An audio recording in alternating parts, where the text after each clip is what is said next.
Hello दोस्तों, कैसे आप सभी। आशा करते दोस्तों आप सभी बहुत ही अच्छे होंगे। दोस्तों, आप सभी आज के वीडियो में देखेंगे बिहार कार्यालय परिचारी एग्जाम जो कि 2025 में लिया जाएगा।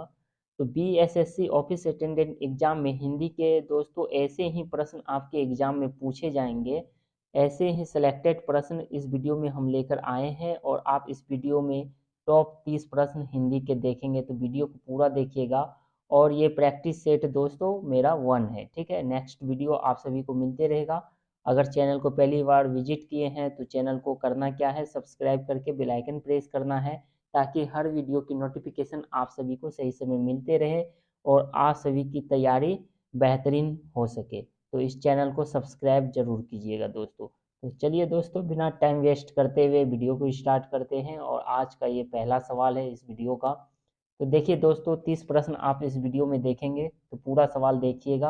और आपके एग्जाम में बीएसएससी जो कार्यालय परिचारी का एग्जाम लिया जाएगा, हिंदी के जो है 30 प्रश्न ही आप सभी से पूछे जाएंगे और 40 प्रश्न आपके जीके जीएस से पूछे जाएंगे और करेंट अफेयर्स इसमें सम्मिलित रहेंगे और 30 प्रश्न आपका मैथ से पूछे जाएंगे।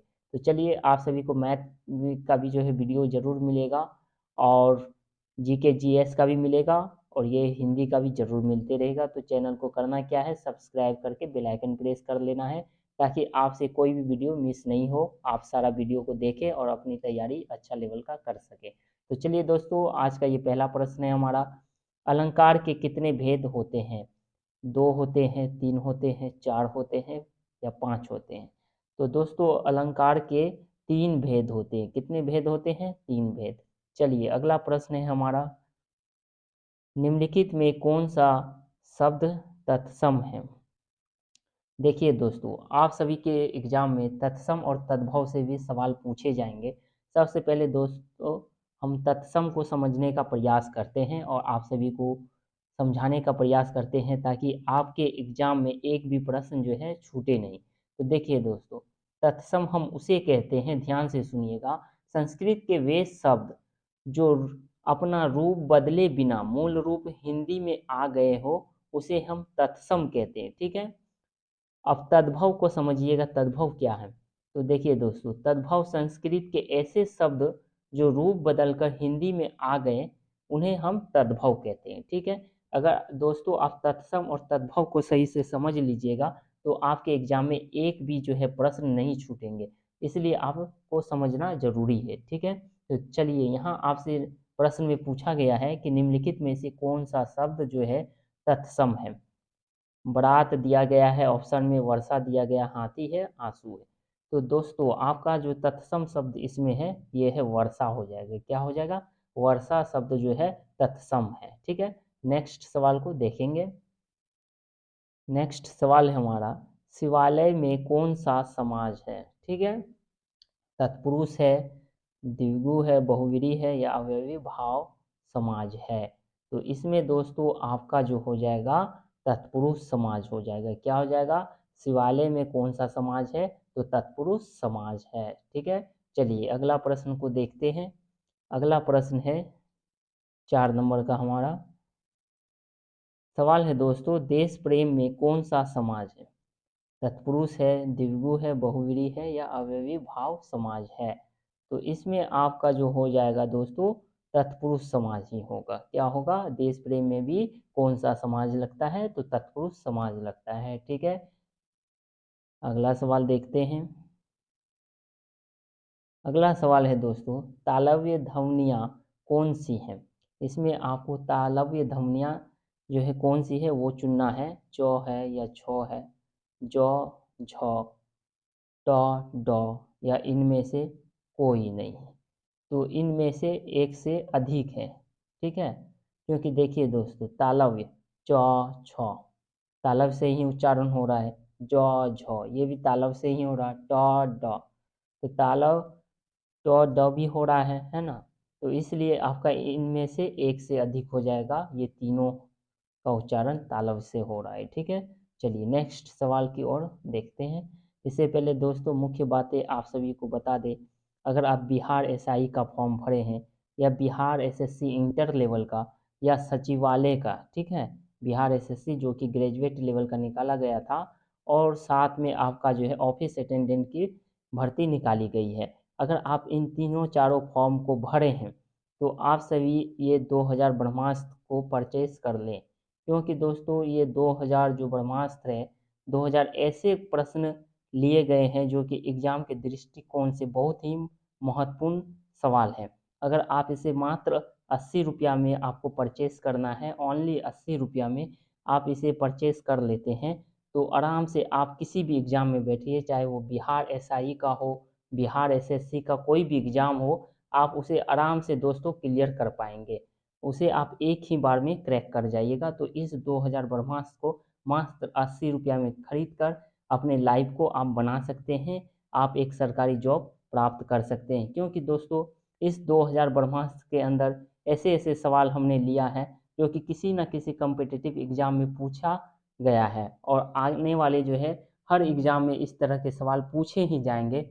इसमें आपको जो सवाल देखने के लिए मिलेगा, हिस्ट्री से, पॉलिटी से, ज्योग्राफी से, इकोनॉमिक्स से, physics, chemistry, biology, static GK, और साथ में इंक्लूड किया गया है करेंट अफेयर्स भी। ठीक है, तो आपको दोस्तों करना क्या है, सिर्फ 80 रुपया में आपको इसे परचेज करना है। अगर आप इस 2000 क्वेश्चन को देख लेते हैं तो बिहार एसआई, बिहार एसएससी की कोई भी एग्ज़ाम हो आप आराम से क्रैक कर लीजिएगा। ठीक है, तो चलिए परचेज किस तरह आपको करना है ये दोस्तों आप देखेंगे। प्रणव कुमार रजक के नाम से ये स्कैनर है। ठीक है, इस स्कैनर का आप सभी को क्या करना है, स्क्रीनशॉट ले लेना है, और वीडियो रोक के आप सभी इससे स्क्रीनशॉट लेके आपको करना क्या है, इस स्कैनर में सिर्फ 80 रुपया का पेमेंट मारना है। ठीक है, 80 रुपया का पेमेंट मारने के बाद आपको इस व्हाट्सएप नंबर पे देखते होंगे आप लोग, ये 9942806589 पे आपको अपना स्क्रीन शॉट लेना है जो कि आप पेड किए हैं। ठीक है, 80 रुपया का जो पेड करेंगे इसका स्क्रीनशॉट लेकर इस नंबर पे आपको भेजना है। भेजने के बाद आपको जिस नंबर पे पीडीएफ चाहिए, ये 2000 ब्रह्मास्त्र का आपको मिल जाएगा, तुरंत मिल जाएगा। ठीक है, तो आप परचेस करके इसे अपनी तैयारी को जो है बेहतरीन बनाएं, और आप एक सरकारी गवर्नमेंट जॉब में सेलेक्ट हो पाएँ। ठीक है, मेरा प्रयास रहता है दोस्तों आप सभी को बेहतरीन तैयारी कराना, इसीलिए हम आप सभी के लिए 2000 ब्रह्मास्त्र लेकर आए हैं।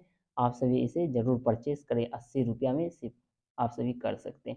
चलिए अब सवाल को देखते हैं। अगला प्रश्न है हमारा, शालीमार शब्द का क्या अर्थ होता है, ईर्ष्या, घृणा, प्रेम या सुंदर। तो देखिए दोस्तों, शालीमार शब्द का जो अर्थ होता है वो होता है सुंदर होता है। क्या होता है, सुंदर। ठीक है, अगला प्रश्न को देखेंगे। अगला प्रश्न है, लघु सिद्धांत कौमुदी किसकी रचना है। ठीक है, तो लघु सिद्धांत कौमुदी किसकी रचना है ये आपसे पूछा गया है। तुलसीदास है, सूरदास है, गौतम बुद्ध है या वरदराज है। तो ये किसकी है, सूरदास की। ठीक है, लघु सिद्धांत कौमुदी किसकी रचना है, तो ये सूरदास की है। नेक्स्ट सवाल को देखेंगे। नेक्स्ट सवाल है हमारा, टेबल पर पुस्तकें रखी है, इस वाक्य में पर जो है किस कारक चिन्ह है। आपको दोस्तों पूछा गया है कि टेबल पर जो पुस्तकें रखी गई है इस वाक्य पर किस कारक का जो है चिन्ह है। तो कर्ता कारक है या अधिकरण कारक है, संप्रदान कारक है या करण कारक है। तो ये आपका हो जाएगा दोस्तों अधिकरण कारक हो जाएगा। ठीक है, क्योंकि यहाँ पे कह रहा है सवाल में टेबल पर जो है पुस्तक रखी हुई है, टेबल पर पुस्तक रखी हुई है, तो यह अधिकरण कारक हुआ। ठीक है, नेक्स्ट सवाल को देखते हैं। नेक्स्ट सवाल है दोस्तों, जो शब्द क्रिया की विशेषता बताते हैं उन्हें क्या कहते हैं। तो क्रिया विशेषण कहते हैं, क्रिया कहते हैं या विशेषण कहते हैं, या उपरोक्त में उपरोक्त सभी। तो जो शब्द, क्या था सवाल आपका, जो शब्द क्रिया की विशेषता बताता है, ठीक है, उन्हें क्या कहते हैं, तो उसे कहते हैं क्रिया विशेषण कहते हैं। क्या कहते हैं दोस्तों, क्रिया विशेषण कहते हैं। नेक्स्ट सवाल को देखेंगे। नेक्स्ट जो सवाल है हमारा, अनुगृहीत शब्द का अर्थ है कृपा का आभार मानने वाला, कृपा का आभार नहीं मानने वाला, जो कृपा का पात्र ना हो, जो सबसे कृपा का व्यवहार करे। तो इसमें जो आपका सही आंसर हो जाएगा वो हो जाएगा कृपा का आभार मानने वाला। ठीक है, अनुगृहित शब्द का अर्थ होता है कृपा का आभार मानने वाला। चलिए अब नेक्स्ट सवाल को देखते हैं। हाँ, तो नेक्स्ट जो सवाल है दोस्तों ये है आपका, आहा आम बहुत मीठा है, ठीक है, में विषमयादी बोधक शब्द कौन सा है? आम है या आहा है, मीठा है, बहुत है। तो इसमें दोस्तों हो जाएगा आम, आहा आम बहुत मीठा है में विषम यादी शब्द जो होगा वो आहा ही होगा आपका। ठीक है, नेक्स्ट सवाल को देखते हैं। नेक्स्ट जो सवाल है, कागजी छोड़े लिखा चले गया दोस्तों, यहाँ आपका हो जाएगा घोड़े। ठीक है, यहाँ मिस्टेक हो गया है, तो कागजी घोड़े दोहराना मुहावरे का सही अर्थ जो है क्या होता है? प्रयास करना या लिखा पढ़ी करना, कागज काला करना या व्यर्थ का काम करना। तो देखिए दोस्तों, इसमें आपका हो जाएगा, क्या हो जाएगा, लिखा पढ़ी करना होगा, क्योंकि कागजी घोड़े दौड़ाने का अर्थ होता है मुहावरे का लिखा पढ़ी करना। ठीक है, तो ऑप्शन आपका क्या होता, बी राइट आंसर होता, लिखा पढ़ी करना। ठीक है, चलिए अगला सवाल को देखते हैं। अगला सवाल है, जीवन का झरना कविता के कवि हैं। तो जीवन का जो है झरना कविता के कवि कौन है आपसे पूछा गया है? गोपाल सिंह नेपाली है, नागार्जुन है, आरसी प्रसाद सिंह है या हंस कुमार तिवारी है? तो इसका दोस्तों आपका हो जाएगा आरती प्रसाद सिंह होगा। ठीक है, ऑप्शन नंबर सी। तो क्या है दोस्तों, आप सभी को हिंदी में पुस्तक का लेखक का नाम सब भी याद करना होगा। ठीक है, आपके एग्जाम में संधि विच्छेद से भी प्रश्न पूछे जाएंगे। ठीक है, नेक्स्ट सवाल को दोस्तों देखते हैं। निम्न में से गलत संधि विच्छेद को चिन्हित करें। तो आपको गलत संधि विच्छेद को चिन्हित करना है। निष्फल दिया गया है तो ये आपका निष्फल जो है सही है संधि विच्छेद। इसके बाद आप देखेंगे प्रत्येक दिया हुआ है तो प्रति जोड़ एक जो है ये गलत है। सदैव का आप देखेंगे सदा जोड़ एव है तो ये भी सही है। और इसके बाद आपको दिया गया है संलग्न, तो संलग्न में समझ और लगन ये भी आपका सही है। तो आपका राइट आंसर इसमें हो जाएगा ऑप्शन नंबर बी, प्रत्येक जो है ये गलत संधि विच्छेद है। ठीक है, तो आपका सही आंसर ऑप्शन नंबर बी हो गया। नेक्स्ट सवाल को देखते हैं। नेक्स्ट सवाल है दोस्तों, निम्न में से जातिवाचक जो है संज्ञा कौन है? राम है, घी है, खुशी है, गाय है? तो देखिए यहाँ पे दोस्तों जातिवाचक संज्ञा पूछ रहा है। ठीक है, तो जातिवाचक में आपका जो है गाय आ रहा है। क्या आ रहा है? गाय आ रहा है, तो गाय हो जाएगा आपका सही आंसर। ठीक है, नेक्स्ट सवाल को देखिए, अनुराग में कौन सा उपसर्ग लगा है? अब देखिए दोस्तों, आपके एग्जाम में उपसर्ग प्रत्यय से भी सवाल पूछे जाएंगे, तो उपसर्ग और प्रत्यय भी आपको अच्छा से पढ़ना होगा। ठीक है, तो देखिए अनुराग में कौन सा उपसर्ग है? अनु है, ठीक है, अप है, राग है या नु है? तो देखिए उपसर्ग दोस्तों क्या होता है, किसी शब्द के पहले जुड़ता है। ठीक है, तो इसमें आप देखेंगे अनुराग में अनु जो है पहले लग रहा है, इसलिए आपका उपसर्ग इसमें जो होगा अनु हो जाएगा। अनु आपका सही आंसर है। और प्रत्यय में क्या होता है कि किसी भी शब्द को लास्ट में जोड़ा जाता है। ठीक है, ये भी समझ लीजिएगा। अब देखिए सवाल भी यहाँ पूछा गया है दोस्तों आपसे, सवाल पूछा गया है नेक्स्ट सवाल में, मासिक में कौन सा प्रत्यय जोड़ा गया है? एक, एक, इक या क? तो मास प्रत्यय में क्या होता है कि लास्ट में जोड़ा जाता है। ठीक है, तो आप दोस्तों आपको समझना है कि मासिक में क्या जो है लास्ट में जुड़ा है, मासिक, तो इक आ रहा है, इसीलिए आपका ऑप्शन सी जो है वो सही आंसर है। मासिक में इक लग रहा है प्रत्यय में लास्ट में। ठीक है, तो ये सभी आपको थोड़ा अच्छा से पढ़ना होगा दोस्तों। ठीक है, नेक्स्ट सवाल को देखिए। नेक्स्ट जो सवाल है, लोक नृत्य करने वाले को क्या कहते हैं? तो दोस्तों लोक नृत्य करने वाले को क्या कहते हैं? लोगों के साथ नाचना, लौकिक, लोक नर्तक या लोक नायक? तो ये आपका हो जाएगा लोक नर्तक हो जाएगा। लोक नृत्य करने वाले को क्या कहते हैं? लोक नर्तक कहते हैं। ठीक है, चलिए नेक्स्ट सवाल दोस्तों है, बाछे खिलना से तात्पर्य क्या है? तो इसका तात्पर्य होता है क्या नटखटपन, मुँह चाना या बहुत प्रसन्न होना। इसके बाद दिया गया ऑप्शन में फूल खिलना। तो देखिए दोस्तों, बाछे खिलना का जो है तात्पर्य होता है बहुत प्रसन्न होना। क्या होता है? बहुत प्रसन्न होना होता है। चलिए नेक्स्ट सवाल देखते हैं। नेक्स्ट सवाल को देखेंगे, निम्नलिखित में से शुद्ध शब्द छांटिए। तो शुद्ध शब्द आपको इसमें दोस्तों इसी तरह के सवाल आपके एग्जाम में पूछे जाएंगे। कहीं आपको बोलेंगे शुद्ध शब्द छांटना, तो आपको सही से जानकारी हिंदी का होना चाहिए। अगर बेसिक जानकारी नहीं रहेगा दोस्तों तो आपका हिंदी का पेपर खराब जा सकता है। इसीलिए तैयारी आपको हिंदी का अच्छा से करना होगा, क्योंकि 30 नंबर के सवाल आपके हिंदी से ही पूछे जाते हैं। तो देखिए इसमें शुद्ध शब्द दोस्तों कौन सा हो जाएगा? आशीर्वाद। क्या ये सही है? आशीर्वाद। क्या ऑप्शन बी सही है? आशीर्वाद डी, आशीर्वाद सी ऑप्शन। तो आशीर्वाद दोस्तों लिखा कैसे जाता है? तो आशीर्वाद। ओके दोस्तों, आशीर्वाद आपका लिखा जाता है आशीर्वाद। ठीक है, इस तरह लिखा जाता है। तो किस ऑप्शन में लिखा हुआ है? ऑप्शन बी में। तो आप देखेंगे ऑप्शन बी का जो आशीर्वाद है ये सही है। ठीक है, चलिए नेक्स्ट सवाल को देखते हैं। नेक्स्ट सवाल है 21 नंबर से आएगा सवाल आपका। 19, 20।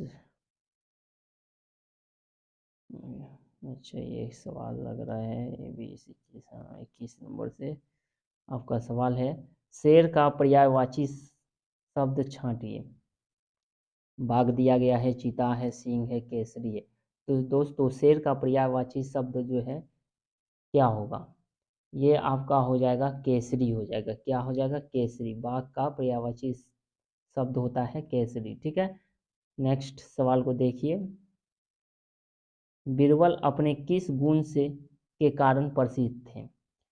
नृत्य के कारण, गायन या सुंदरता या बुद्धिमान। तो दोस्तों ये जो थे बीरबल अपने बुद्धिमानी के कारण जो है प्रसिद्ध थे। ठीक है, नेक्स्ट सवाल को देखिए। नेक्स्ट सवाल है दोस्तों, निराहार का शाब्दिक अर्थ बताइए। तो आपसे पूछा गया है निराहार का शाब्दिक अर्थ आप सभी से पूछा गया है। तो इसका क्या अर्थ होता है? बिना हार का, जिसे हराया ना जा सके, विशेष आहार या भूखा। तो इसमें जो दोस्तों आपका सही हो जाएगा, निराहार का शाब्दिक अर्थ होता है भूखा होता है। क्या होता है? भूखा होता है। चलिए नेक्स्ट सवाल देखते हैं। जो सवाल है दोस्तों 24 नंबर का है, मीनू एक अच्छी लड़की है, मैं अच्छी क्या है? तो दोस्तों आपको पूछा गया है सवाल में कि मीनू एक अच्छी लड़की है और मैं का जो है अच्छी क्या है? क्रिया विशेषण है, विशेषण है, संज्ञा है या सर्वनाम है? तो ये आपका क्या है? विशेषण है। किसी भी चीज़ों की विशेषता बताता है कि मीनू एक अच्छी लड़की है। तो अच्छी जो है, में अच्छी का मतलब हो गया कि किसी भी चीज़ों का जो है विशेषण बता रहा है, विशेषता बता रहा है। तो इसमें अच्छी जो है विशेषण हो गया। ठीक है, चलिए नेक्स्ट सवाल को देखते हैं। कर्ता किसे कहते हैं? काम करने वाला, क्रिया, संज्ञा या इनमें से कोई नहीं। तो देखिए दोस्तों, कर्ता उसे कहते हैं जो काम करने वाला हो। तो ऑप्शन ए में आपका दिया गया है काम करने वाला। ठीक है, तो ये आपका सही आंसर होगा। नेक्स्ट सवाल को देखेंगे, 26 नंबर का सवाल है, किसी शब्द से पहले लगने वाले को क्या कहते हैं? तो देखिए दोस्तों, हम आपको इससे पहले उपसर्ग वाले सवाल में बताए थे कि किसी भी शब्द के पहले जो शब्द लगता है उसे हम उपसर्ग कहते हैं, और जो लास्ट में लगता है उसे प्रत्यय कहते हैं। ठीक है, तो आपसे पूछा गया है सवाल में 26 नंबर का, किसी शब्द से पहले लगने वाले को क्या कहते हैं? तो उसे पहले लगने वाले को क्या कहते हैं दोस्तों? उपसर्ग कहते हैं। ठीक है, चलिए नेक्स्ट सवाल। दोस्तों मेरा काम है क्या, आप सभी को अच्छे से एक्सप्लेन करके बताना, ताकि आपसे एक भी सवाल आपके एग्जाम में नहीं छूटे। इसलिए मेरा प्रयास रहता है। तो आप सभी का भी दोस्तों होना चाहिए कि अगर आप इस चैनल को सब्सक्राइब नहीं किए हैं तो सब्सक्राइब करके बेल आइकन प्रेस कीजिएगा, ताकि आपको जो है बेहतरीन तैयारी कराई जा सके बिहार एसएससी का। ठीक है, तो चलिए नेक्स्ट सवाल है 27 नंबर का। 27 नंबर का सवाल देखिए, पंचतंत्र की कहानियाँ किसने लिखी? महावीर प्रसाद द्विवेदी, विष्णुदत्त शर्मा, आचार्य हजारी प्रसाद द्विवेदी, या इनमें से कोई नहीं। तो पंचतंत्र की कहानियाँ जो लिखी है दोस्तों, ये विष्णुदत्त शर्मा लिखा है। ठीक है, कौन लिखा है? तो विष्णुदत्त शर्मा लिखा है। ठीक है, आगे की ओर चलते हैं। अगला प्रश्न है 28 नंबर का। 28 नंबर के प्रश्न में आप देखेंगे दोस्तों, निम्नलिखित में से कौन सा शब्द जो है सूरज का पर्यायवाची नहीं है? तो इसमें नहीं पूछा गया है, कि आपसे पूछा गया है कि इसमें से कौन सा शब्द है जो सूरज का पर्यायवाची नहीं है। दिनकर दिया गया है, दिनेश है, रवि है, राकेश है। तो इसमें आपका हो जाएगा राकेश हो जाएगा। ठीक है, दिनकर, दिनेश, रवि सूरज का पर्यायवाची शब्द है, और सूरज का पर्यायवाची शब्द इनमें से कौन नहीं है? तो राकेश नहीं है। ठीक है, याद रखिएगा। चलिए नेक्स्ट सवाल 29 नंबर का। 29 नंबर का सवाल है दोस्तों, नयन का संधि विच्छेद। ठीक है, नयन का संधि विच्छेद क्या होगा? तो दोस्तों आप सभी को संधि विच्छेद भी अच्छा से देखना होगा, तभी आप जो है अपने एग्जाम में सही से सवाल बना पाएंगे। ठीक है, तो देखिए, नौ जोड़ अयन, नए जोड़ नौ दिया गया है, नौ जोड़ यन दिया गया है, नए जोड़ अन दिया गया है। तो नयन का संधि विच्छेद होता है नए जोड़ अन होता है। तो ऑप्शन डी में दिया गया है। ठीक है, तो ये आपका सही हो जाएगा। ठीक है, चलिए नेक्स्ट सवाल, और इस वीडियो का लास्ट सवाल होगा। 30 नंबर का सवाल है। देखिए दोस्तों, 30 नंबर का सवाल है, श्रुति लेख से क्या तात्पर्य है? सुनकर लिखना, या किताब पढ़ना, या पढ़कर लिखना, या देखकर लिखना। तो श्रुति लेख को क्या कहते हैं? सुनकर लिखना। ठीक है, तो option A is the right answer. तो चलिए दोस्तों, आज की वीडियो देखने के लिए थैंक यू सो मच। मिलते हैं नेक्स्ट वीडियो में।